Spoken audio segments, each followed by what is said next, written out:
last video covered about a week.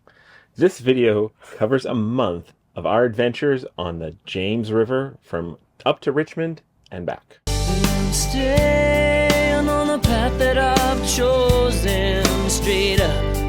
Come my way and I'll see you at the top. 'Cause something's gonna happen in this story, and I can feel it coming, like the rising of the sun. It's kind of crazy how our episodes go from like short periods of time to long periods of time. It just depends upon how long we're stopped in an area, really. And just also how filming goes and stuff, because, you know, it just, like, things just bunch up naturally, and this just felt like our trip up the James had a lot of little short things, not quite enough to make into an episode, and then we were in Richmond, so much going on, and then, well, back down the James, let's just figured, let's just hold off and do one big episode of our adventures. They actually were some significant adventures on the James River. So we are back in Portsmouth. Same place with the last video. Yep, exactly where we filmed our last video. We just wrapped up a stay in Norfolk again. Yeah, so we left here on what day? September 24th is Over a month ago. Yeah. Mm-hmm. And so we headed up the James River. And this is a somewhat infrequent side trip off of the ICW. It is 90 miles up to Richmond. So, you know, it takes some commitment to get up there. There's not a lot of boat services, not a lot of marinas, nowhere to fuel up, nowhere to really to pump out until you get to the end. Yeah, I think actually the waterway guide description of it is this side trip is for people, advanced people who are self-sufficient and know how to, you know, take care of themselves in the water. So we're like, yeah, let's do that. Let's go up. It's very similar to doing the St. John's River, which we've done many times. So we not be advanced, but we're definitely good with being self-sufficient. Yes, we love side trips. We love rivers. We love river cruising, and the cruise out of here actually is pretty spectacular. Our first bit out of here, coming out of Hospital Point in Portsmouth, you go out past the world's largest naval base and into this incredibly busy commercial harbor and past Newport News shipbuilding, where all the aircraft carriers are under construction or deconstruction right there, and you're just puttering along in front of them. So that was actually really freaking cool to have our little boat going right in front of the world's biggest aircraft carriers. Yeah, but once you get past that area, you're fairly isolated again. Yes. And up this beautiful river, we puttered about 30-ish miles up to Jamestown, and we picked that as our first stop. Now, the anchorage is there. They're right along the river, so they're very exposed. So if there's high winds or things like that, not a great place to be. Yeah. The challenge there is there's 2 ferries that run all throughout the 24/7. day. And they kick up some pretty massive wake. Jamestown, for those who haven't paid attention in history class, Jamestown was the first English settlement in North America, the first colony, where they sent the colonists over and said, you know, for the king, let's build something here. And They didn't have ferries back then. They did not have ferries back then. But that's part of the reason they've kept the ferries now, is because Jamestown, the town failed eventually and became kind of uninhabited, just turned into plantations. But then they built up colonial Williamsburg, and then they built up Jamestown as kind of a historic recreation of it, and then the National Park Service, and then kind of some archaeological sites there. So all this cool stuff is there at Jamestown, but because they don't want to disturb the historic nature of it, they never built a bridge. So very, very busy road crossing. No bridge means constant 24/7 ferries. Big wake. So our first anchorage there, we decided to wait before even attempting to go to shore. Let's just see what it's like. And we waited, watched the ferries go by, and about 15 minutes after the ferries, the cross-beam wakes just come across, and we started going like this. I'm like, okay, I think I can do that once, but every 15 minutes? I don't think so. Yeah, the ferries literally every 15 minutes. And at night, they run at night, not that frequently, but like once an hour. Like, no, this is not going to be fun. So we went ahead and moved to the anchorage on the other side of the ferry terminal. Just to the north side, just kind of tucked behind the ferry terminal. And there you still get some wake, but usually only from the ferry that's coming inbound as it's stopping, not the outbound ferry. Yeah. So it's minimized quite a bit. You're still going to feel it there, but it is tolerable. And then to get ashore, so we did want to go actually check out Jamestown, and was not a ton of great information on where to get ashore. There was a beach there, swimming beach, that apparently no motorized vehicles could go ashore, so we didn't feel good. Take our dinghy there. near the ferry, and but then you can go around past the ferry and up a creek and up to this kind of a small boat marina where there was a brewery and a dinghy dock. And then you could, from there, walk to the Jamestown National Park area and the historic recreation stuff. And we had a fabulous time going yeah. ashore. So we toured around the first evening. In the morning, we returned, did a morning run, and then we toured the national park area, which was really fascinating to do. Running through this area was just like running through history. Literally, it was just very cool. Like but the thing that impressed us the most was the glass blowing demonstration. If you remember when we were in Norfolk at the Chrysler Art Museum, we fell in love with glass blowing there as well. This is one of the first ones in of course, the first one in the settlements. Yeah, this was the first industry built in the New World, in the English New World anyway. They built a glass blowing installation, and then it all got completely lost, but archaeologists had found it and recreated it, and it's been going on for decades that they just do glass blowing demonstrations, and then, well, let's show you what they had for us to take home with us. Well, purchase, not just take home. But you're watching the artisans make these. And we fell in love with this one. It's a little vase, little pitcher with a heart on top. We just fell in love with the color. And it's like, yeah, you can purchase these right there, made right there. And that was pretty cool. And one of the cool things about it is these were designs that were found in kind of the ruins and wreckage and stuff. So these were actual designs that could have been made there and such. So it was really kind of cool to have that history and to spend time talking to the glassblowers. And when they figure out that you're interested, they'll tell you as much as you like, which is awesome. That's what we love highlight. about touring things. That was definitely the highlight. So we had some work calls to attend to, which lined up very perfectly with the tides pushing us further upriver. So we weighed anchor in the late afternoon, got in as many miles as we could before sundown, and just anchored off the side of the James again, Windmill Point. Windmill Point was our next anchorage, and just basically waited until the daylight ran out. And that's actually one important thing for doing the rivers, is you don't want to fight the tides, which means you have a certain amount of good cruising hours per day that the tide is with you, pushing you upriver, or ready with you going down. And that means you're either cruising in the afternoon or early morning, or you just time your cruise to the tide. So be very aware of that. I mean, when you're doing the ICW, it just all evens out because you're going to be constantly going with different tidal cycles at different inlets. When you're doing a river that has tidal influences, you definitely want to optimize for it. Yeah, that adds up to a lot of things. So then the next morning we went ahead and arrived to Richmond, to Rocket's Landing. Rocket's Landing. It is so Richmond. The reason Richmond exists as a city, it is on the fall line. It's the line along the East Coast where there tends to be waterfalls, where the rivers meet the coastal plain, and so that's where the tidal rivers stop, and there's waterfalls. So you can build mills, and these old like colonial towns and stuff, they had mills and stuff for power, and that's as far as ships could go. So they built the cities there where ships could ship things out, and mills and water pressure for power existed. And well, Rocket's Landing was a major landing point. I think they had 100 ships a day at some point coming in back in olden days. So this is as far upriver as you can go before you get to Class 4 Whitewater Rapids. Yes, exactly. And that's an important point, is this river continues to go on for miles and hundreds of miles further up into the mountains. And what's going on at this time is Hurricane Helene, dumping tons of water in the whole area, and obviously causing massive destruction up in the Carolinas. Yeah, so we had been watching Helene very closely and watching the river gauges and watching the conditions, because we wanted to know whether it was going to be safe to arrive in Richmond, whether we needed to abort our plan, whether the river might be bad. Or if it would be a good place to hide out. Place to hide out and just wait things out. And it seemed like it was all going to be good. And checked in with the dockmaster. Yep. He said, all good, come on in. Yep. The river forecast was looking good.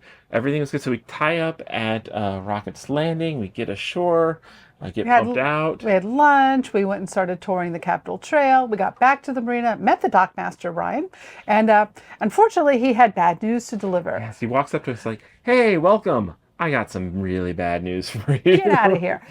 You need to leave. We'd only been ashore for 3 hours. Right. So apparently the way these docks are constructed, because it's like 20 foot of depth there's no pilings on the docks, and you're basically perpendicular to the currents coming down. And particularly the transient sections. They got the permanent, the long-term dockage further downstream, and then the transient dockage is the most upstream, and that's right at the bend of the river where the current whips around the corner. And normally there's not a ton of current there, but he's like, these docks will and have and potentially fall apart if there's a flood and boats, big boats like yours, are on these docks. And guess what?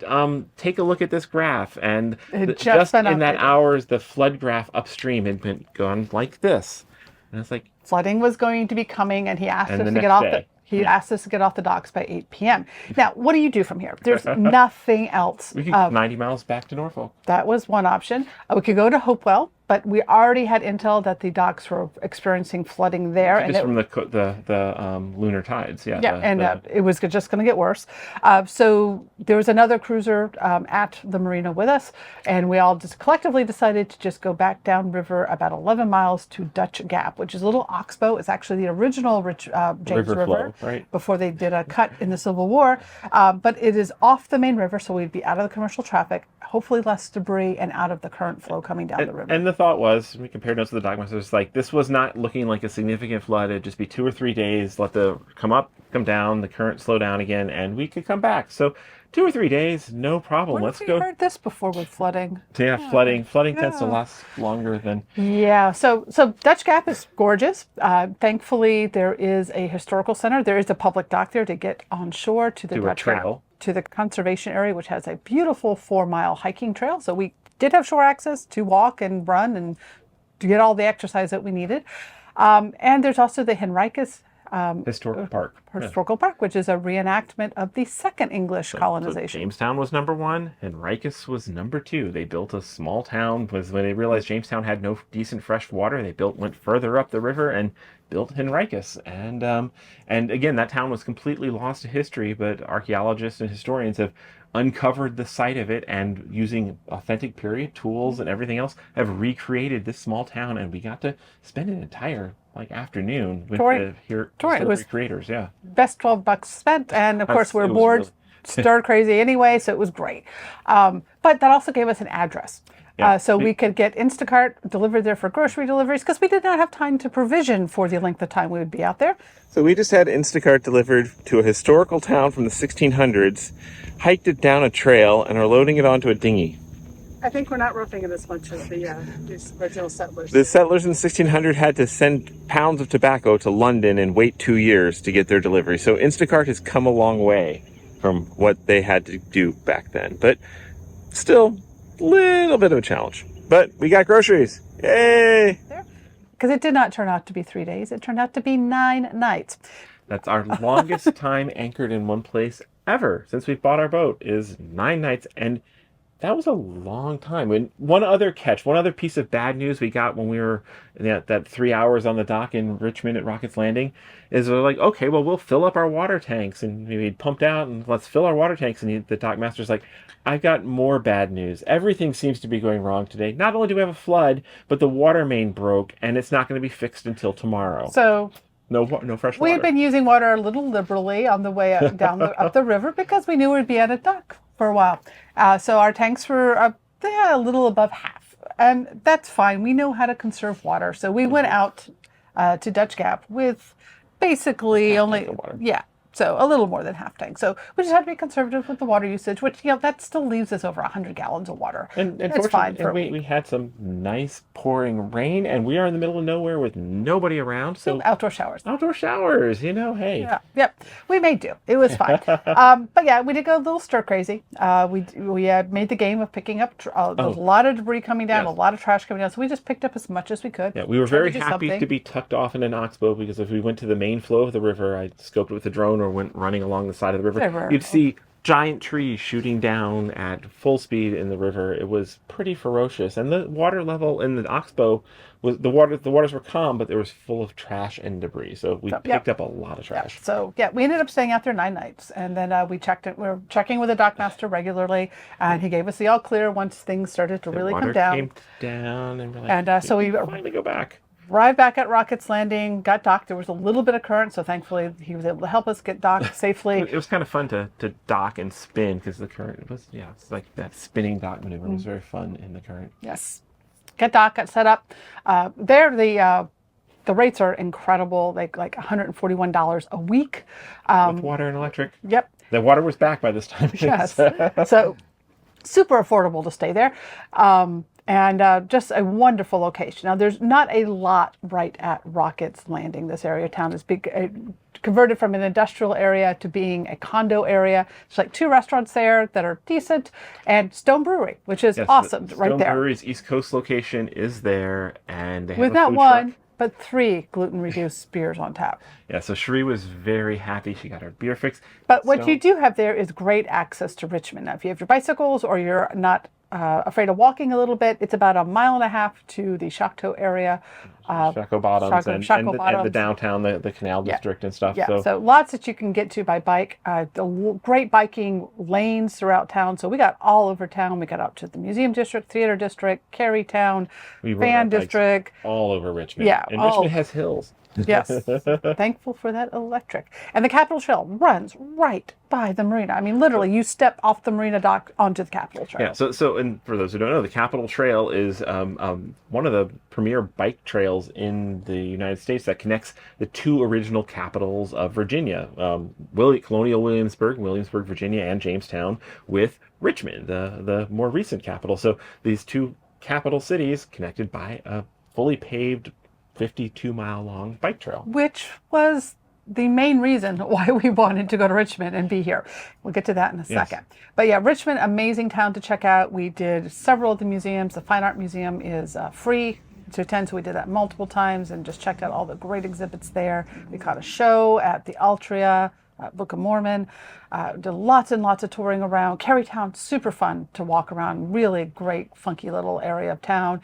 And just some of the most fantastic urban hiking. The Pipeline, Bell Island. Save the Pipeline. I hope they never close that permanently. Yes. The Pipeline hike is so cool if you go to Richmond. Multiple pedestrian bridges that go over the rapids. And then, of course, if you like rapids, you can go and kayaking in the rapids. I would have liked, do that in a future trip, definitely. Maybe. Yeah. I don't know. But we biked everywhere. We ran, did a lot of running through town. One other really nice thing we fell in love with is right at Rockets Landing is the express bus picks up. Called the Pulse? The express bus, well, all the buses in Richmond, when COVID hit, they made the buses free and just decided to keep it that way. So it was just, you didn't have to think about it. It's like, oh, hey, the bus is coming. I can hop on the bus. We didn't ever use the bike transports, but they had bike transports on them. But the express bus runs every 10 or 15 minutes and just moves through town in a dedicated lane. So you can get very quickly to the nearest grocery store to Rockets Landing or all the way out to the Museum District and all this stuff. And the classiest bus system I've ever been on because it's not covered in advertising inside or out. It's Everything just was clean. It was awesome, reliable. great bus system. So if you don't have bikes Classy or you don't want to walk, great bus system. Yeah, we to get mixed there. it up a lot. So just be prepared. You're not going to get to much right around Rockets Landing, but lots to do. So worth the trip up. Yeah, the reason we checked out Richmond, we thoroughly enjoyed it, but the reason for being there is we were ready for our first overnight credit card camping bike trip. And the Capitol Trail was perfect for this at about 55 miles each way. Now, our biking experience had been, we were doing about 50-mile bikes, had been the max we'd ever done in one day. So this would be pushing it to do two-way. Yeah, a 50-mile and a 50-mile or so. And, Or so. Yeah. 'Cause you got to go do some touring when you get there. So our plan was, we'll Now leave that the we no longer boat. have a cat. That was one of the reasons we never did overnight bike packing before was Kiki did not like to be left alone overnight, and she also did not like to ride in a bike carrier. So we always had to be back for her. But this is like Capitol Trail, easy paved trail all the way to a new city. We could stay the night and come back the next day. That was a mistake. We should have stayed 2 nights and enjoyed actual. Because you get really tired. Not a lot of energy left for exploring when you get late in the afternoon. So yeah, we had a wonderful bike adventure up to Williamsburg, toured down to Jamestown again, and then came back the next day.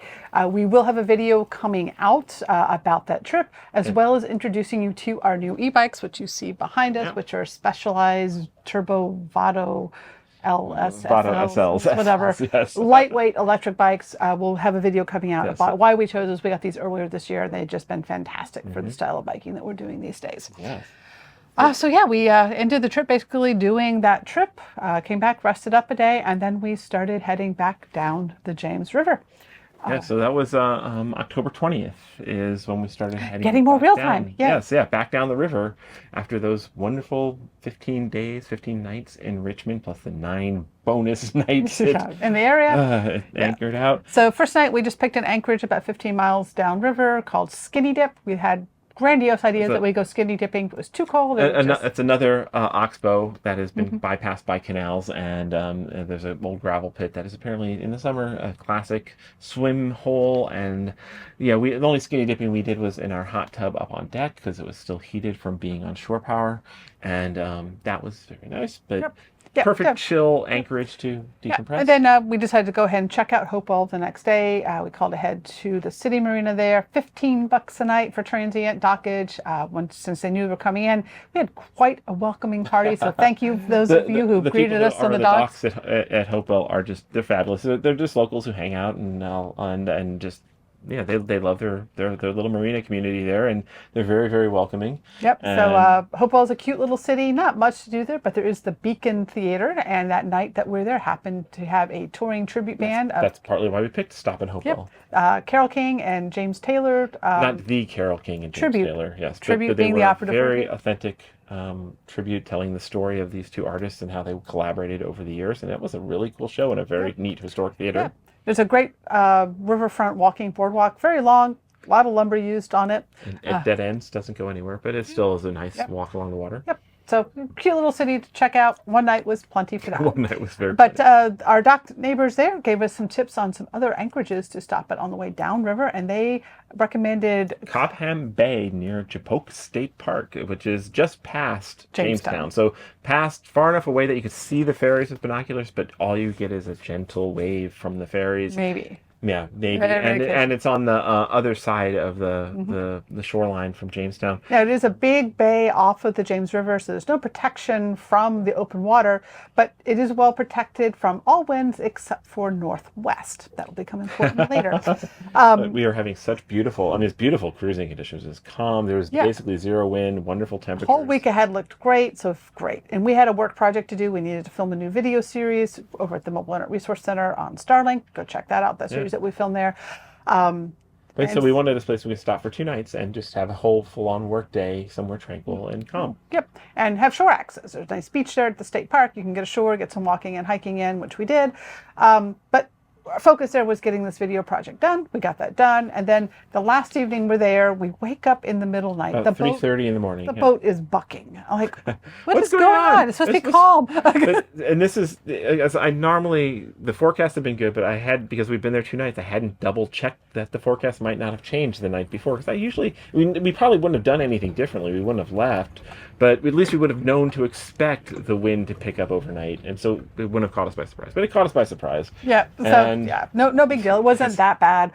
Thankfully, we're going right into it. We ended up coming out and sleeping here in the salon just to get out of the bucking in the. But we did wait for daybreak, which is when the tides would be reversing anyway to push us downriver. We're planning an early morning departure, and thankfully, with that tide reversal, the winds and the tides were no longer in opposition, and it wasn't that bad. We just basically surfed the winds down. And we had the waves behind us and just cruised down the river to the next place we went was the town of Smithfield, which was up the Ham. Yes, it's up the Pagan River, and it's Smithfield of Ham. They call themselves Hamtown, USA.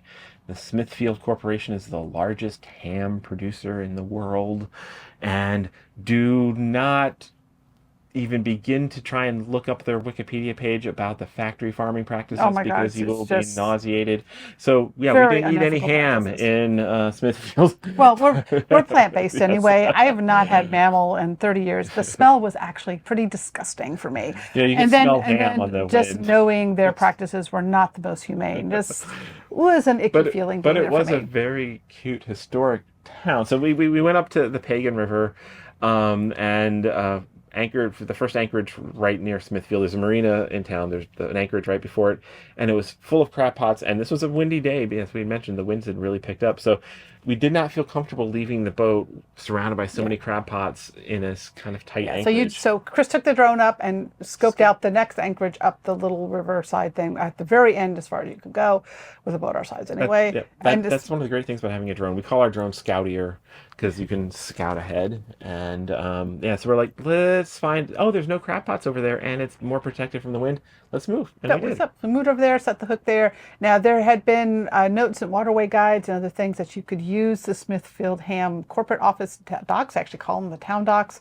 we got over there and all we saw was no trespassing signs. So we did not feel comfortable using them. We instead used the public docks. The public boat ramp docks. Which then you have about a half-mile walk to get into town from there. So we took a long walk through town. We needed the walking point Yes, anyway. and and actually it was a great walk. The Windsor Castle Park there is absolutely gorgeous. There's no actual castle; it's an old plantation house, but the park and the grounds are gorgeous. The town Great hiking trails. is really kind of cute. We found a nice brewery, and we had a nice time ashore in Smithfield for a day. If you can get over the smell. The ham on the wind was an interesting smell. Yep. So just one night there, and then from there we picked up the anchor and completed the James River in the morning and arrived back here to Norfolk. We loved our stay at Waterside Marina across the way so much that we booked another 4 nights there, and we hit the ground running. We met up with our friends Amanda and Jess. We did do running. Yes. First night, our friends Amanda and Jess, who we spent a lot of the winter with, RVing last year, were in town as well, so we got to reconnect with them, which was wonderful. Crossing paths with RVing friends in cool exotic locations. Yeah, this time I booked myself an intro to silks, aerial silks class at Railroad Aerial, which was amazing.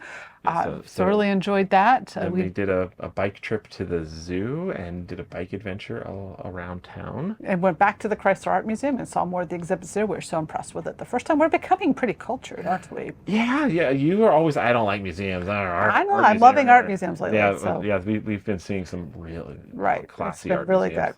Good. Maybe it's because we're retired and we need more things to fill time. I don't know. Anyway, so and then that evening at the Wells Theater was Dracula, A Feminist Revenge. So feminist revenge fantasy, really. So it's kind of a gender-swapped Dracula story, Bram Stoker story play that was really well done. Yes, we got box seats again. Thoroughly enjoyed that performance. And then in the morning, we did a next major milestone run. Just a basic little training run because we're preparing for a marathon. Right. And, yeah. So I was unable to do my 20-mile run in Richmond. It just hills.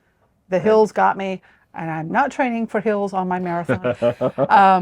I set out to repeat the 20-mile run and accomplish it here. And I ended up doing 23.1 miles and feeling great. And you did what? So I was setting out to do between 20 and 22 miles. We started off together and then we split off at our own paces and things were going good. And when I saw Cherie's dot on Find Friend, where I realized she was going for the full 22 and then she ended up going to 23, I saw she was going past the marina and kept running. That inspired me to keep running as well. And I extended my route and just said, I'm close enough. I might as well keep going. And I did a full 26.2. I ran a marathon. Yes, your second one ever. That's my second marathon distance ever. I decided, I actually felt like I could have done a full marathon when we did this. I decided not to. I decided instead I want my first full to be with the photo finish. On the race day. So, but I'm feeling confident that I got this. So this is great. I'm just amazed that doing this. And the Elizabeth River Trail system in Norfolk is great for running. It's a wonderful trail. There's only one water stop. This is for such a major urban trail. We only found one place in the entire trail to get water and no public restrooms. I mean, what is the deal? I don't know whether the city's got some issues with I don't know. It's just for a 10-mile trail, you would think there'd be more resources along it and not having to rely on local businesses. And there's not many local businesses to stop at. A lot of them aren't open in the mornings and things like that. That's kind of a disappointment. We're used to public trail systems having options for resources water stops along the and way. bathrooms. So we do carry water belts and things like that. But for 26 miles, you need a little more than at least have one refill. Yeah. Anyway, so great stay in Norfolk again. It's become one of my favorite cities.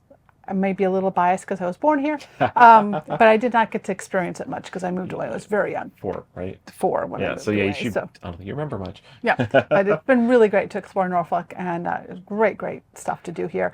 So here we are. We're anchored again across the way to kind of decompress from that stay. It's October 30th right now. Yep, and then we will be storing, why not, in this area for the winter and hopefully having some projects attended to. Yep, this weekend I fly down to fetch our van. Yep, and then we will be resuming RV life. We have not decided what we're doing. Well, we do know we'll go back down to Florida for the holidays. We're running our marathon. From there, we don't know. It's a whole new world for us without Kiki. It opens up so many different opportunities for us and travels that we could not have done with her. So we're considering our options. We don't know what we're doing this winter. We'll be making it up as we go, and we'll let you know. But this will be our last cruising video of this cruising season. We'll come back in springtime, resume our loop, and continue up the Chesapeake. God, there's so much exciting stuff ahead of us. The Chesapeake is Yeah. cruising paradise. So if you're only on the channel for the cruising videos, well, I'll come back we'll in springtime. see you in springtime. If you're here for us, we'll continue to see us. If you're here for the RV stuff, it's Hey, coming RV up. stuff is coming up. Yeah, and yeah. So yeah, put us on pause if you're just a boater type. We always find it so weird that people are like, I only watch you for this, or I only watch you for that. It's like, Okay, whatever. Watch what you like. Whatever. Watch This what is you us. like. We're It's just sharing technomads, us. not boat life, not RV life. It's just about us. So yeah. So thanks for joining along on this. Been a great loop. cruising season. I'll have to get the numbers together. Maybe we'll do like a live Wrap or up, something, yeah. wrap before we leave or something. I don't know. And the cruising numbers. But I think we ended up doing 1,300 nautical miles this cruising season since we left in April from Sanford. Got as far north as Richmond, basically, and back. A lot of side trips, a lot of great adventures, a lot of memories. A lot of challenges too. A lot of challenges. But we got through them. Oh yeah. That challenges are kind of par for the course, part of the fun. I part like the less show. of those, more adventures. Yeah, we're doing pretty good on the adventure side too. Anyways, we'll see you next time. Thank you for riding along. Take care. We create these videos just for fun, and we love having you along for the ride. If you like this video, give us a thumbs up, leave a comment, or if you haven't already, subscribe to the channel. See you next time.